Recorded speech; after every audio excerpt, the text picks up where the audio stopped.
was themed Social Justice, Responsibility and the Role of Capital, where it challenged business and society to rethink the purpose of capital. It explored how long-term investment, governance and leadership must serve not only financial returns but also a fairer, more inclusive South Africa. Facilitated by veteran journalist Bruce Whitfield, he challenged the women, asking them what they would change if they were president for half an hour to improve the country.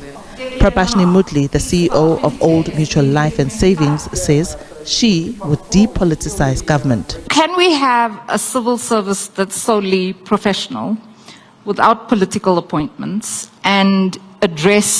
So it boggles my mind how in the same country we can have a deep, well-functioning certain private sector industries. Financial services might be one. Yes, it works for the formal part of the economy. It does not necessarily work as well for the informal part of the economy. But we have skilled professionals, experienced people who are passionate, excited to be working in South Africa in these industries.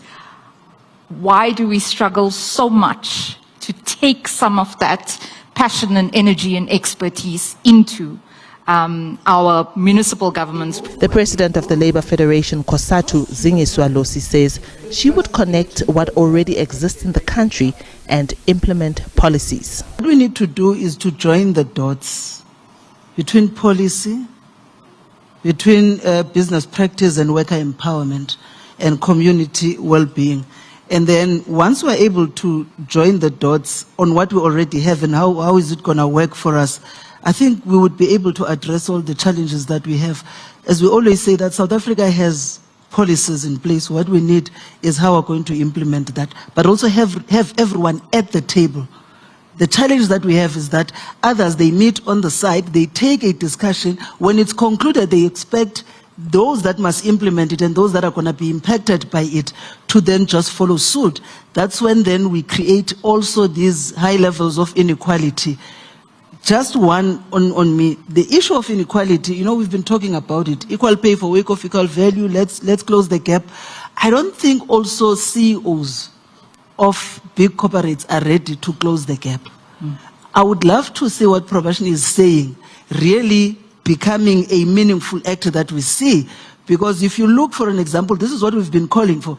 A CEO of Pick n Pay, what he is taking, and the worker at the bottom line who greets a customer at 6 a.m. in the morning, having to make sure that the shop is opening with a smile, even if you're going through hard times, so that the company itself is able to make profits, are the ones that must always borrow to come back and keep the customer happy. We want to see reality. I mean, we can talk as South Africans, we love to have such, but at what point are we going to be able to implement what we say? Lastly, advocate and social justice leader Professor Thuli Madonsela says besides making everyone memorize the preamble of the Constitution, she would use every opportunity to reduce existing imbalances. The first thing I would do in that half an hour would be pull together companies like Old Mutual. I really mean it. You guys don't create products without looking at what does society look like, and you segment society, you disaggregate society and say these are the people that are going to buy it, this is their current patterns, and this is what they can afford, and this is how I'm going to do the product. And then second, we do the same in terms of how we design government policy. We design it in terms of what future do we want, how are different people going to be impacted by that future? And the idea would be to do two things, which the UK did, by the way, with the Equality Act, which is one, take every opportunity to make sure that you do not exacerbate inequality. So every policy you pass, but secondly, use every opportunity to reduce existing imbalances.